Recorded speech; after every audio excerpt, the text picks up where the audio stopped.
So this brings us to the books of the Republic. And in the context episode that I did just before this one, I would say I really got into the context for book one, but there's a couple of things I did not go into enough. So we should go into it a bit. One is that when Socrates in this text visits the Piraeus, in this pause during the Peloponnesian War, I emphasized that last time, but it's really important. That's why this is being asked. This is justice being asked in the context of a war that happened in the past, at the end and collapse of the Athenian Golden Age, really, but nonetheless. So a casual conversation turns into this fierce debate about what justice is. And there are three definitions given.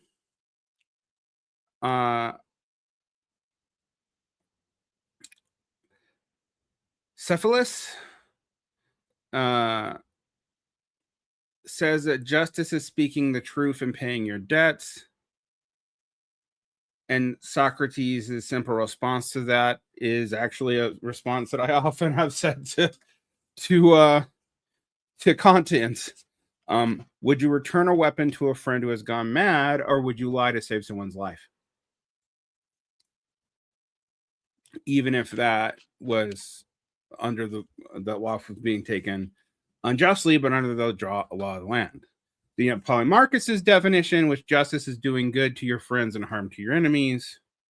Socrates' counter to that is our judgment of who is good and bad is deeply flawed and highly biased, and a truly just person would never intentionally harm anyone, regardless of their station. They would just treat them according to their station. There's a whole lot in that. We can come back to that later. And then there is Thrasymachus, who we talked about in the last video, who basically says justice is nothing other than the rule of the strong. Socrates refutes Thrasymachus by arguing that the ruler's true purpose is to care for their subjects, not to enrich themselves. But that's about as far as it goes. And as I mentioned, Glaucon and Adeimantus, who are Plato's own brothers. I didn't mention that last time. He has his brothers step in to shift the dialogue. They aren't convinced by Thrasymachus, but they also demand that Socrates prove that justice is desirable for its own sake, not just for reputations or rewards. They feel like Socrates' silencing of Thrasymachus wasn't good enough, that it was merely a clever logical trap to muzzle a bully, but it didn't actually refute the core of the arguments. So this is interesting, because remember I said that we have a lot of evidence that book one was originally its own dialogue called Thrasymachus. All right. Book two seems to start with having Plato's own brothers come in and play the role of people criticizing Plato and saying that, hey, you don't actually defeat this argument. Your Socrates answer worked to shut him up, but it doesn't actually prove your point.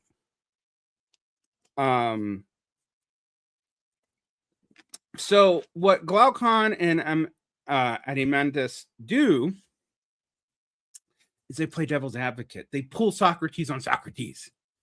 They announce that they want to believe that justice is intrinsically good, but they cannot find a flawless argument for it, which is catnip to Socrates.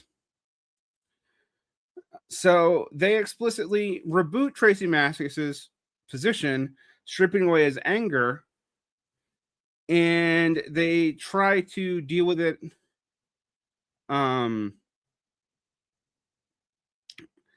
with a thought experiment. And that thought experiment is the mythic Ring of Gyges. So, 1. Glaucon begins by explaining that justice comes from the mutual consent of those involved. He basically, in a way, articulates what would be later called, what we might call, liberal social contract theory after Hobbes. Unlike Thrasymachus, who claims justice is imposed from above by the strong, Glaucon argues that it is a compromised truce engineered from below by the weak. That by nature, doing injustice is great, but suffering injustice is terrible. So that by physis, doing injustice is great, but suffering injustice is terrible. Because people realize the pain of suffering injustice outweighs the pleasure of doing it, they form a pact. They agree not to commit injustice so they don't have to suffer it. Therefore, law and justice are born as a middle ground compromise between what is natural domination and the fear of suffering from domination. If this sounds like Rawls or Hobbes or any number of people, this is probably one of the first places we have something like this articulated. It also gets articulated in Dharmic thought. Apparently, this social contract theory occurs to a lot of people. So what is Glaucon doing here?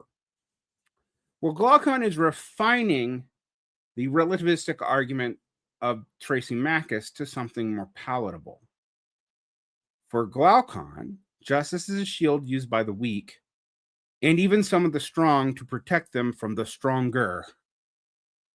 Crucially, Glaucon argues that nobody chooses justice willingly.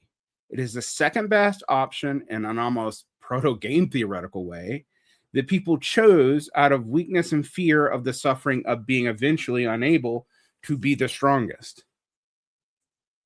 The thought experiment that accompanies this is the Ring of Gyges. To prove that human beings only act under compulsion, Glaucon introduces the story of Gyges, who's a humble shepherd in service of the king of Lydia. The choice of Lydia may be important. Lydia is one of the places that is considered where currency was invented. We can get into that. So there's all kinds of stuff going on here, but we'll not go into all that extremely deeply yet. So, according to this legend, after an earthquake opens a chasm in the earth, Gyges descends and discovers a hollow bronze horse containing a corpse which is wearing a golden ring. Now, hollow horses seem to be a thing in ancient Greek mythology. In fact, I've often wondered if, like, maybe if you read ancient Greek mythology, the whole "don't look a gift horse in the mouth" thing should be modified to "don't look a gift horse in the mouth unless that gift horse is made of wood and or bronze." But anyway, so he takes a ring and discovers that it turns him completely invisible. Now, if this sounds like J.R.R. Tolkien, it's because this is probably where J.R.R. Tolkien got it from. Catholics like their Plato. All right. Anyway. So once he realizes he can act with total impunity because no one can see him, his civic restraint goes away instantly. He sneaks into the palace, he seduces the queen, he assassinates the king, and seizes the throne invisibly. Glaucon challenges Socrates then to imagine two such rings, one given to a perfectly just man and one given through a thoroughly unjust man. He claims that under a cloak of invisibility, their behavior would be identical.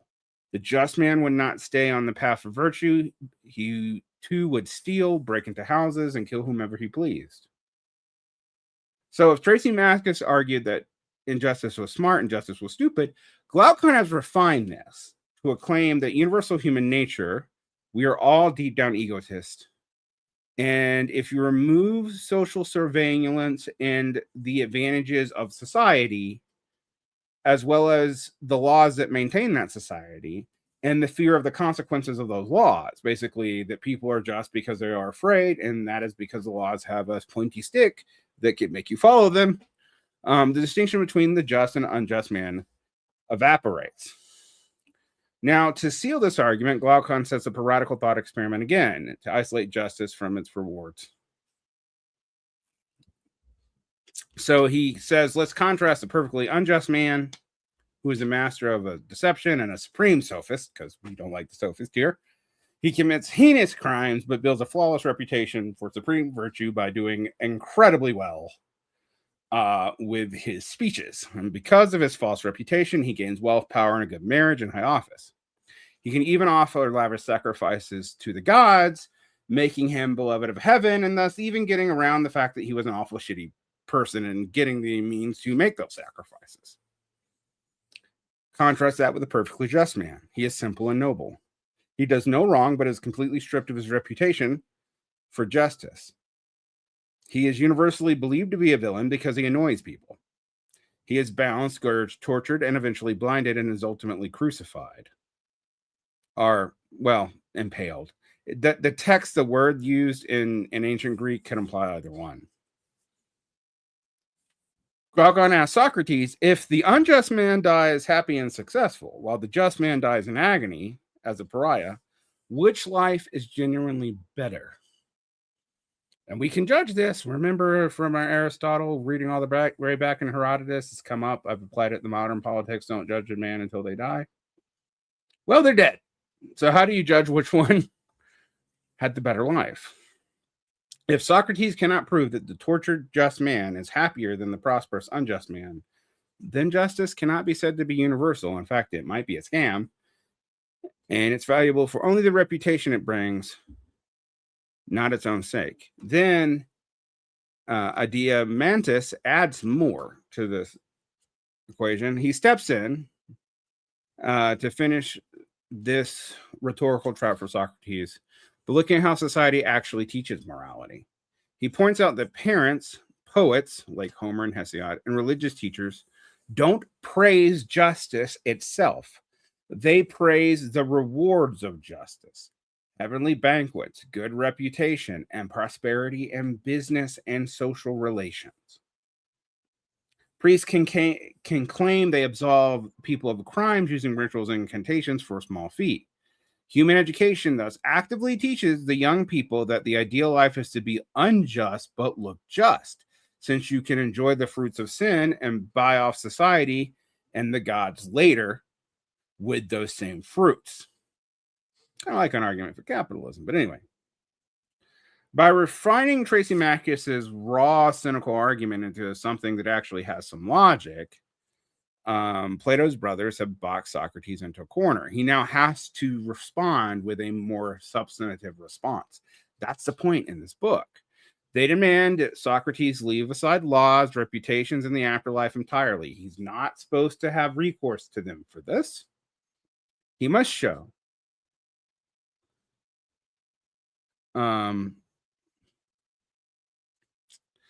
what justice does to the internal architecture of the human soul in isolation, proving that the healthy soul is intrinsically superior to a diseased, unjust one, even if the whole world hates you for it.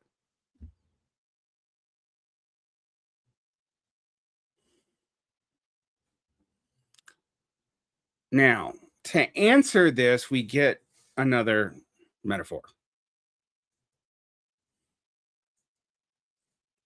So, faced by this challenge by Plato's brother, Socrates pulls off a change of scale. He admits that trying to find justice inside a single human soul is like trying to read a tiny, cramped handwriting on a miniature scroll from a far distance. So, to solve this, he suggests a simple tracking strategy. If we look at a much larger entity that is also contains justice, the letters will be bigger and easier for us to read. This is a quote from the Republic. Perhaps then there would be more justice in the larger thing, and it would be easier to learn what it is. So if you're willing, let's first take a look at what it is like in cities or a polis. Then we'll inspect it in the individual, looking for the likeness of the larger and the scale of the smaller. Remember, this is a geometric worldview. This is important for understanding Plato. If you don't get that Plato's logic is geometric, there's a whole lot you're not going to understand about Plato. So Socrates is thus shifting the conversation from a psychological to a structural one. I mean, we could almost say in today's parlance that he's moving from psychology to sociology. So he doesn't decide to analyze a messy city like Athens. He proposes to build a city from scratch in speech or in logic, aka from the logoi, the logos.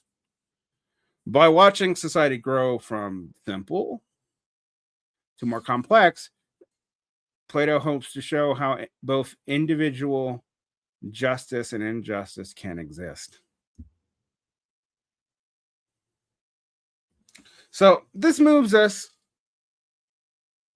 to a few things. Note here that similar to Aristotle, Plato does not seem to think that logos is practicable in a definable way in an individual.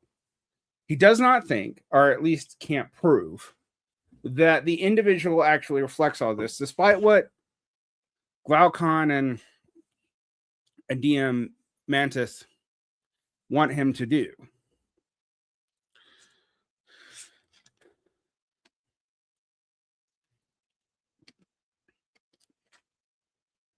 So, what is interesting here, though, is the reason for this is different than in Aristotle. Aristotle basically believes that humans are social animals because we're rational animals.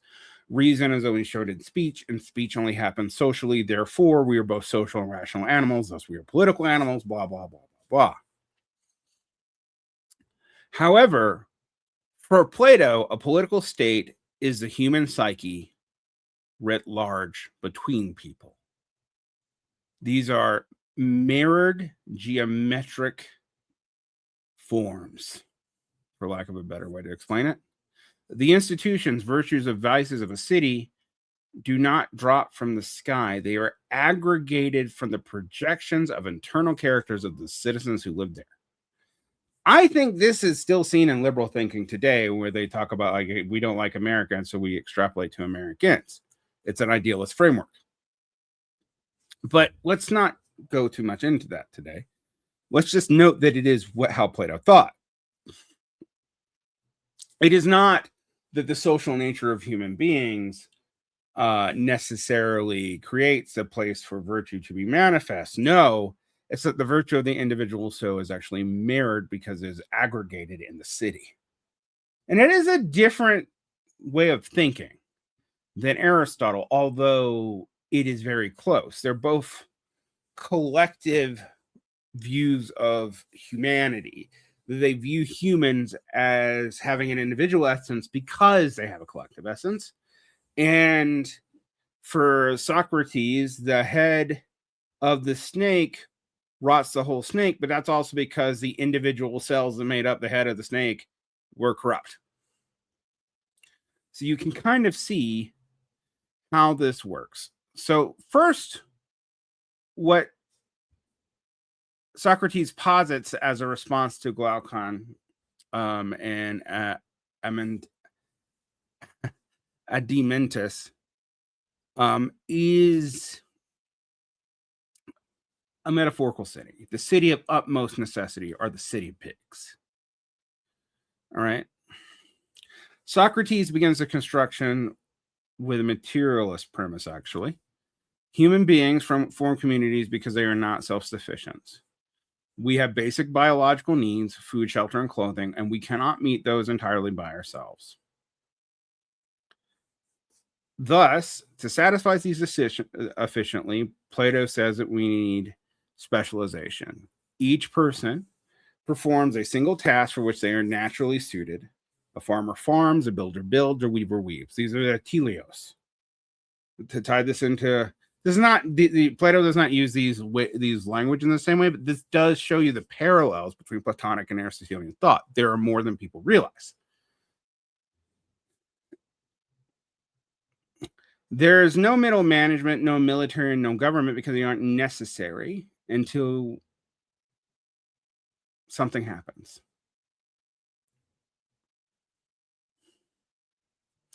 He says the initial community that emerges is peaceful, healthy, and perfectly balanced.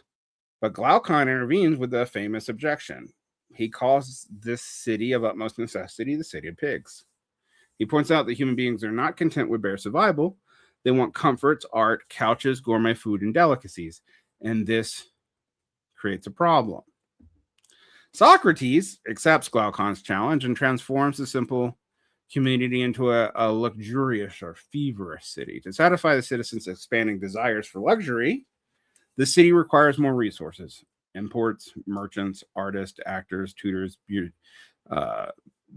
beauticians, or anestheticians, as we would call them today. These lead to two necessities. One, the necessity of war. And remember the context for this dialogue. This is at a lull in the Peloponnesian War. The outgrowth of the original territory from the city of utmost necessity requires the seizure of land and resources from someone else to maintain this lifestyle over time. And this requires a standing army and a division into classes that are not just classes according to function that are relatively equal. So you have a myth here about acquisitiveness requiring class. This also introduces injustices that were not in the city of utmost necessity. Socrates notes that while they have located the origin of both war and injustice, it stems from unconstrained, inflamed physical appetites, phloenixia, that override natural limits. And this is aimed specifically at the prior dialogue with Thrasymachus. So by constructing a luxurious city, Socrates creates a complex social organism that requires management.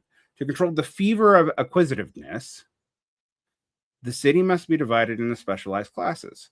The producers, who handle appetite and economic, the auxiliaries, who are the military forces, and the guardians, who are rulers that possess wisdom. The guardians being where things really take off. This allows Socrates to really focus in on the issues that Glaucon and Adeimantus are raising. Once the city is fully constructed and shown to be perfectly wise, moderate, and just, he can pivot back to the individual. So this leads to what we can talk about as the tripartite soul.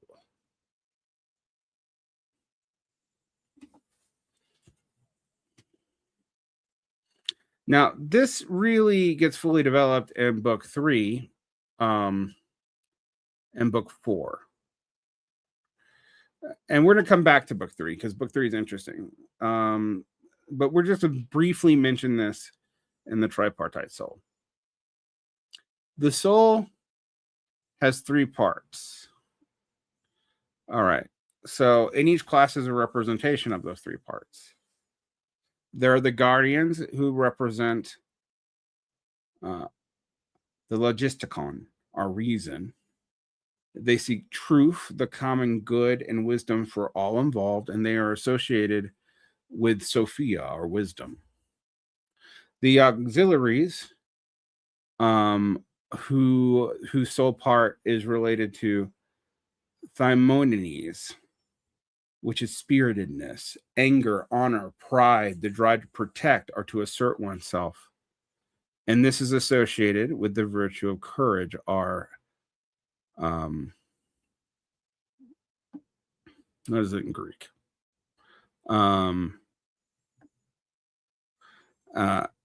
Andrea, I think is how you would say it. Anyway. And this is an aristocratic virtue. And then there are the producers who are in charge of the ethymeticon, or the appetites. And they deal with bodily desire, hunger, sex, the creation and love of money. And their key virtue is moderation, or sophrosyne. And I'm going to go back into this when we get to book 4, but we need to cover book 3 because book 3 is quite interesting. And then we'll go back to this tripartite division of the soul in book 4.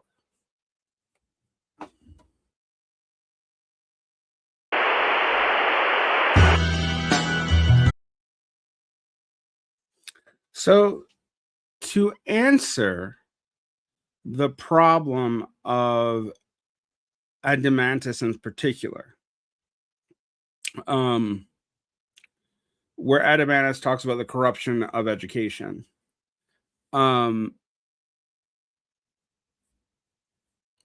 book 3 talks about the need for a highly incorruptible education system that creates the souls of each of the metal classes. And I haven't gone into the metal function. I'm going to go into this more when we do book 4 in more detail. I've mentioned the tripartite soul because it's the answer to part of the problem with the guardians and the auxiliaries, etc., etc.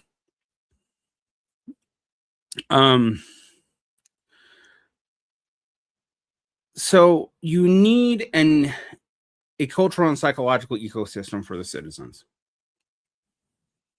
And so what book 3 does is talk about the need for the censorship of poetry, the training of the body and mind, and the implementation of a political myth that unites the polis, aka the noble lie. Socrates begins by auditing the educational curriculum of the Guardians, which has been traditionally rooted in epic poetry of Homer and Hesiod, at least in, if you assume, Hellenic society. The classics of Homer and Hesiod are the basis of education. He systemically tears apart these texts that are foundational texts of Greek civilization. It would be like tearing up the Bible. And he demands absolute censorship based on psychological outcomes from the information in this poetry. Socrates establishes a strict criterion. Poetry must be judged solely on its effect on the character of the rulers and nothing else. If a poem fosters fear, emotional volatility, of vice, it must be purged.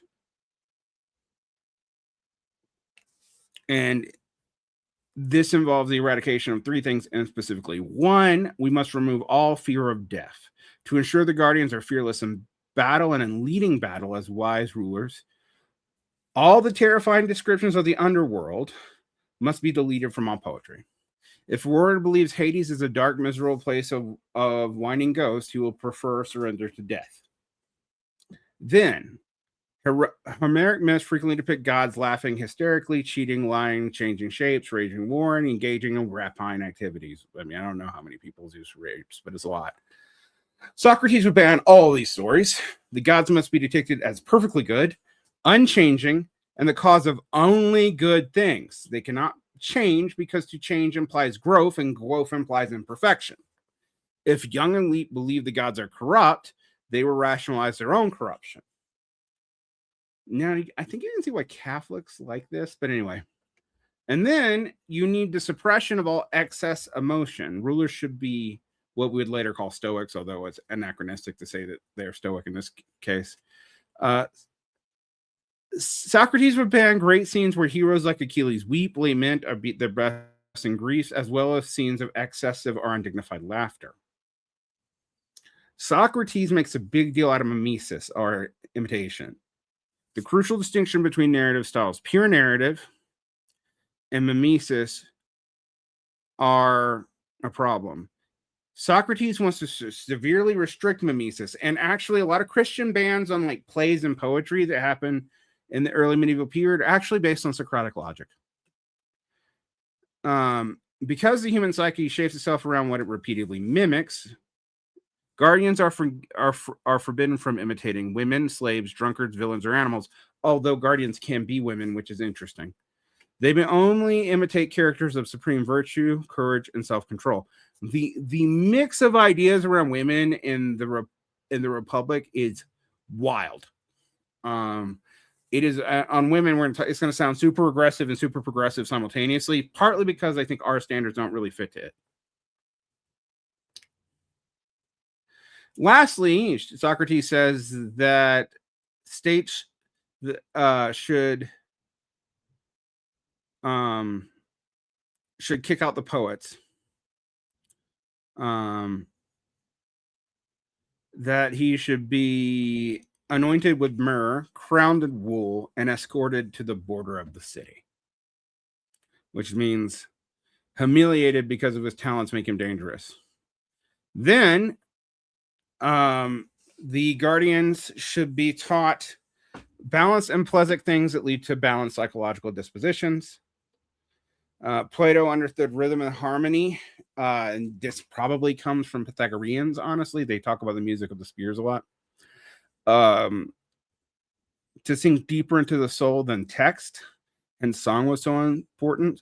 So he wants to ban sorrowful, soft, or effeminate musical modes.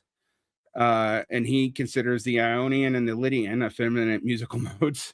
And he wants to permit only two musical modes: the Dorian, which are basically war chants, and the Phrygian, which are calm rhythms that mimic a person and peaceful work or prayer. So you get war marches or prayers. That's it. And then he demands that there be a balance between physical training or gymnasticae and cultural education or musicae. Too much gymnastics produces a bunch of jocks who are uncultured, brutal, and savages who resolve everything to violence. But too much music and poetry, and the musicae section produces a soft, effeminate, overly sensitive neurotic who is incapable of really doing shit. So the goal for Plato is to balance these two musical modes in such a way that they also are balanced in with proper physical education to create a spirited part, the thumos, and to soften and refine the rational part, the logistikon, thus creating a warrior who is savage to enemies of the state, but gentle to citizens and wise in both cases. And he thinks this requires a noble lie. In the final section of Book 3, Socrates separates the guardians into two distinct tiers. The older, wiser ones become the rulers, the true guardians, and the younger ones become the fierce warrior auxiliaries. And I didn't mention this. In Book 2, he treats the guardians as one class. In Book 3, he divides them into two classes based off of whether or not they have a better aptitude for thumos or logistikon. Are they more rational or more reasonable? The one thing you will also note that the ideal city for Plato is actually based on a military. That's not often pointed out, but the rulers proper are actually still from a military rank. So to anchor this highly stratified but artificial class system and ensure civic stability, Socrates acknowledges that you can't get it from a rational argument, that no one's going to submit to this rationally.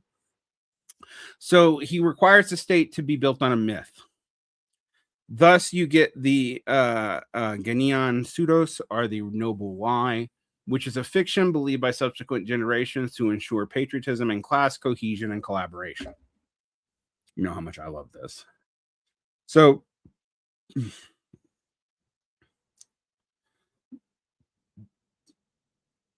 citizens are told that their entire education, upbringing, memories were actually a dream. That in reality, they are formed deep in the womb of the earth, and when they are ready, the earth delivered them into their light. The allegory of the cave it comes to play here. Therefore, the land they inhabit is their mother, and all their fellow citizens are their biological brothers and sisters.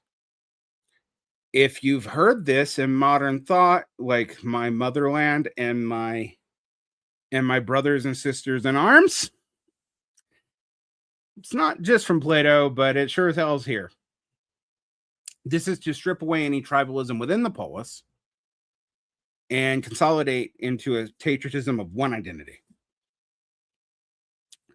We don't have kinship bonds and thus tribal bonds. Based off kinship bonds, we have absolute patriotism because we are all earthborn.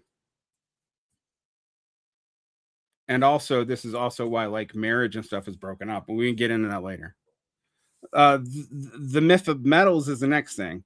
The myth states that God mixed different metals into the souls of individuals when forming them. So gold goes with those with the capacity to rule, to have the most logistikon. Silver goes with military forces or the ancillarators, have the most thumos.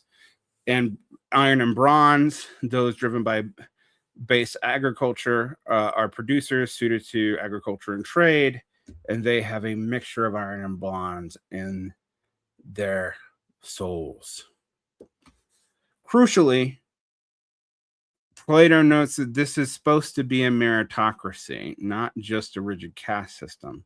If a gold couple gives birth to a bronze child, then they must be pitiless to demote him to a farming class. If a bronze farming class produces a child with a gold soul, they must evaluate him and elevate him to the guardian elite. So this is not an inborn caste system. This is a system where a lie is given, but just because you have parents of whatever metal doesn't mean you're going to be that way. And the education system is supposed to be designed and balanced to figure out who actually naturally is what.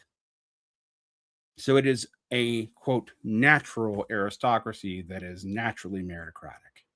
All those in the appropriate scare quotes. The warriors, the myth warns that the city will be completely destroyed the moment an iron or bronze soul seizes the throne, though. We can't have anyone who wants to be inquisitive ruling. Got to keep those merchants down.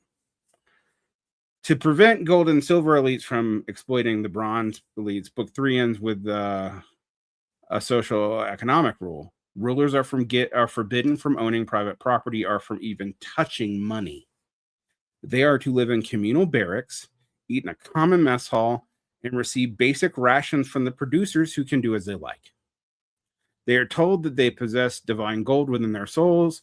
Touching earthly gold would pollute their inner virtue, because gold does not need earthly gold. Now, if you're called pauper, this is the most engineered society that's ever been made. Plato is arguing that political stability cannot survive on raw force or even naked self-interest, or even the truth. It requires a systemic cultural imaginary with strict engineering of the human sensory environment and a psychological deployment of unifying religious or ideological myths. That's what Plato thinks is necessary. And he has Socrates say it. And the guardians need to be absolutely selfless. And the only way for them to be selfless is for them to live off the producers, but live a common life as if they are monks. I mean, we must remember that the monastic life of St. Benedict, not so much the monastic life of Buddhist monks, but the monastic life of Catholic monks were based off the ideas of combining the Anchorite tradition, which is these holy hermits in the desert and the Levant and North Africa and the Christian tradition, with some kind of military structure. And that's where the rule of Benedict comes from. So if you think about this, this is a call for a royal aristocracy that is provided for by general society, but is not, and this is crucial, able to acquire anything on their own. They are in charge because they own nothing. Now, I point this out because I mentioned in the Marxist pro and anti Plato discussions on interpretations of Marx and Plato, that it's hard to figure out whether or not this is super progressive or super reactionary. And I think partly it's because this is from a time period where those models don't apply. This gets us at the end of Book 3. I will come back to the tripartite soul and what we really need to get into with Book 4 in another video. Thank you. And protect your peace. And go read some Plato. And additionally, I will put some resources in the show notes for these 2 episodes for you who want to learn more. Right now, I am basically doing just simple exegesis book by book of the Republic. I will say that there's going to be a section after this after a break, because I need to do a couple other things after we finish the 10 books, where I go into the historical interpretations, ancient and modern, of these books, because the interpretations are almost as wild as anything we find in the text. All right. Like and subscribe, hit the bell. You can find more behind the paywall, and take care. And again, protect your peace.